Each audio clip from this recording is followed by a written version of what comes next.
मिलन भी राजकोट से हमारी सहयोगी जुड़ रही है और इसकी वजह है मिलन, क्योंकि आम आदमी पार्टी को आजकल चाहे वो उत्तर प्रदेश हो, कोई भी चुनाव आप ले लीजिए, जनता जो नॉन बीजेपी वोटर है वो ये सोचता है कौन सी पार्टी है जो बीजेपी को हरा सकती है और उसी हिसाब से चूज करता है। इसी की मात तो वैसी खाए उत्तर प्रदेश में, क्योंकि कई जगहों पर अलीगढ़ में लोग उनकी प्रशंसा खूब करते थे, लेकिन कहते थे कि वोट किसको देंगे, तो वोट समाजवादी पार्टी को देंगे क्योंकि वही बीजेपी को हरा सकती है। अब गुजरात में भी आम आदमी पार्टी की सबसे बड़ी मुश्किल यही है कि उन्हें जनता को कन्विंस करना है कि उनका वोट जाया नहीं होगा, उनमें शक्ति है बीजेपी को हराने की, इसीलिए वो भविष्यवाणी वाली पोजीशनिंग अपनी कर रहे हैं। राजकोट का पूरा इलाका बीजेपी का गढ़ क्या होता हुआ दिख रहा है। 1 दिसंबर को यहां पर भी वोटिंग होगी। जी बिल्कुल अंजना, देखिए राजकोट जाना जाता है अपने रंगीले मिजाज के लिए और इसीलिए यहाँ पर जितने भी जो भाजपा के सपोर्टर्स हैं वो खुलकर कहते हैं कि वो भाजपा को वोट देंगे। खासकर राजकोट वेस्ट की बात करें, जहां से खुद 2001 में नरेंद्र मोदी चुन के आए और उसके बाद ये सीट विजय रूपानी जी को भी दी गई, वो भी यहाँ से मुख्यमंत्री बने। लेकिन इस बारी खुद के जो बीजेपी के कुछ आकलन है वो कहते हैं राजकोट वेस्ट छोड़ के जो आसपास की सीटें हैं, ईस्ट, साउथ, रूरल, वो शायद बीजेपी के लिए फंसती हुई दिखाई दे रहे हैं, क्योंकि आम आदमी पार्टी ने यहाँ पर सेंध मारना शुरू कर दिया है। जगह जगह पर अगर आप राजकोट की जनता से बात करें, आप भी राजकोट आई थी तो आपने सुना होगा किस तरीके से यहाँ के युवा वोटर हैं जो भाजपा के खिलाफ कभी कांग्रेस को वोट दिया करते थे, अब वो आम आदमी पार्टी को वोट देने की बात कर रहे हैं।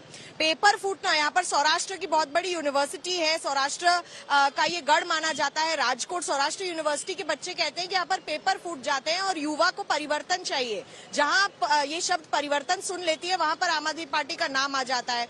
लेकिन कई जगह पर यहाँ पर बीजेपी ने ये जो एंटी इनकम्बेंसी है हटाने के लिए भी ऐसी चीजें की जो पहले नहीं की। जैसे यहाँ से विजय रूपानी को टिकट नहीं दिया, उनसे यहाँ पर एक मेयर कॉर्पोरेशन की है डेप्यूटी, उनको टिकट दिया दर्शिता शाह, और उनको बीजेपी से लड़ाया जा रहा है, जिसके पीछे पूरा बीजेपी का समर्थन लगा दिया है।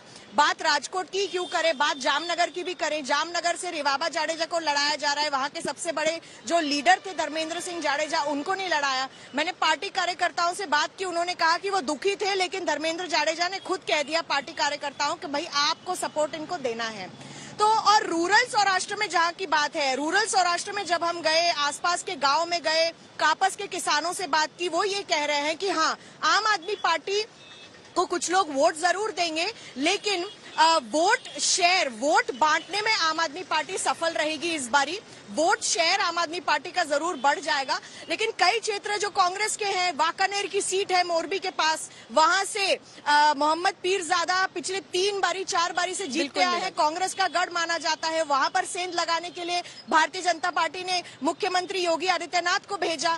तो यहाँ पर राजकोट में ज्यादातर जो बीजेपी मान रहा था अपने गढ़ को, यहाँ पर भी आम आदमी पार्टी के आने की वजह से अब कांग्रेस और आम आदमी पार्टी के बीच में वोट बंटता हुआ दिखाई दे रहा है। इंद्रनील राजगुरु की अगर बात करें, ये बहुत बड़े कैंडिडेट माने जाते हैं। आम आदमी पार्टी छोड़कर यहाँ आए जब ईशुदान गढ़वी को सीएम फेस बना दिया गया, तो उनको भी यहाँ पर कांग्रेस के वोट लेने के लिए उन्होंने अल्लाह और महादेव को एक कर दिया, उसमें भी एक कंट्रोवर्सी हो गई।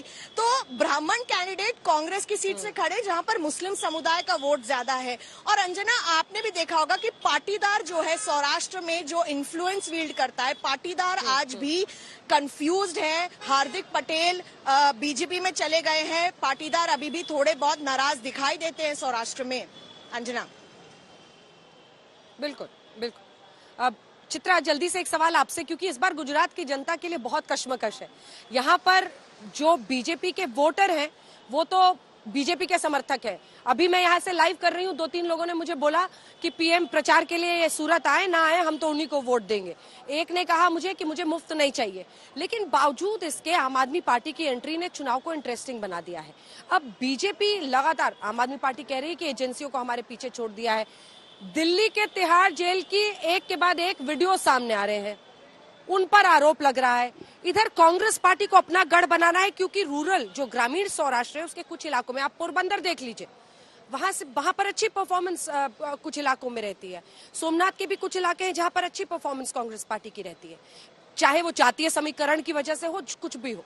क्या उन गढ़ को कांग्रेस बचा पाएगी या आम आदमी पार्टी किसे नुकसान पहुंचा रही है, बीजेपी को या फिर कांग्रेस को? क्या समझ में आ रहा है? देखिए, यहाँ पर दो बातें हैं अंजना, जिसको समझना बहुत जरूरी है। ये जो गुजरात है वो नरेंद्र मोदी से किस तरह से इंटैक्ट जुटा हुआ है। मोदी एक बहुत बड़ा फैक्टर है।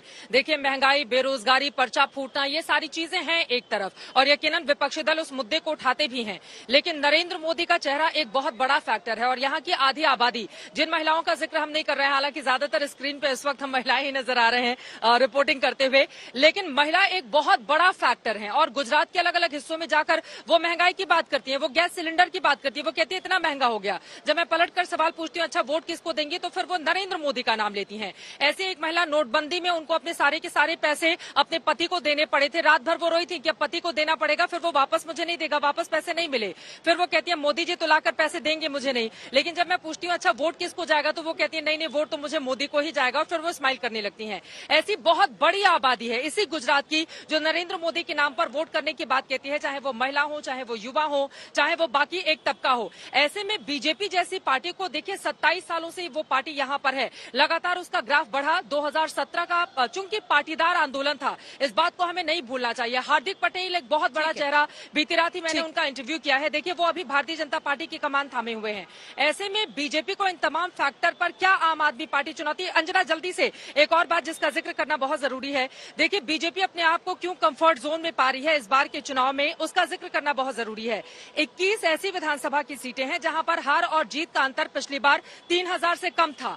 बीजेपी ये मानकर बैठी हुई है कि अगर वहां पर कांग्रेस पार्टी और आम आदमी पार्टी के बीच वोट बटेगा, जो बीजेपी विरोधी वोट है, तो उसका सीधा फायदा भारतीय जनता पार्टी को जाएगा। ऐसे में उस वोट को बटने से रोकना, अरविंद केजरीवाल जिस तरह से कांग्रेस को वोट नहीं देने की बात कर रहे हैं, कांग्रेस आपको वोट नहीं देने की बात कर रही है, वो इंटैक्ट होकर जो विरोधी वोट है क्या एक तरफ जाएगा या फिर बढ़ जाएगा? और बढ़ जाएगा तो यकीनन बीजेपी फायदे में रहेगी, जैसा कि वो सोचकर बैठी हुई है। इसी वजह से देखना महत्वपूर्ण होगा। चुनाव जरूर इंटरेस्टिंग है, लेकिन ये बात भी सच है कि मोदी का ये गुजरात है और नरेंद्र मोदी नाम के फैक्टर को आम आदमी पार्टी और कांग्रेस पार्टी क्या बड़ा डेंट पहुंचा पाएंगे? एक और बयान, अभी मल्लिकार्जुन खड़गे का एक बयान वायरल हो रहा है और बीजेपी टोक रही हूँ।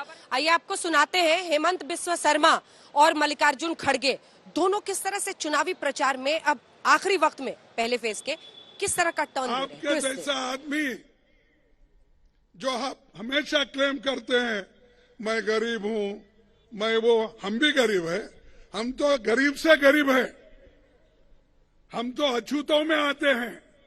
कम से कम तुम्हारी चाय तो कोई पीता है, मेरी चाय भी नहीं पीता कोई। मल्लिकार्जुन खड़गे जी ने ये बोल रहा है कि मेरा साथ कोई चाय नहीं पीता है,